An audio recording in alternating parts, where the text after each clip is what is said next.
فقط کارت همه چیزای فیک تماشا کردن و خوندن یا خیلی چیزهای فیک بو. فیکش چیه؟ اوه همه آدمی انگلیسی را نفهمه قطعیش گپ زدن دشواره. فیک کلمه انگلیسی ای خبرهای دروغ معلوماتهای بر دروغ فیک میگن.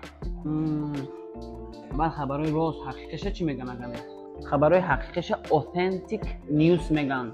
خیلی نباشه میدونی چی؟ من همون حقیقیش خوندستم. authentic news شم ای اینترنیوز درباره اید یکم 2023. من نمیره گفتستم کنی بشی مخدوم همه شخص نقطه با نقطه میگم. باشه گوش کن بخون من در کار همین چیز.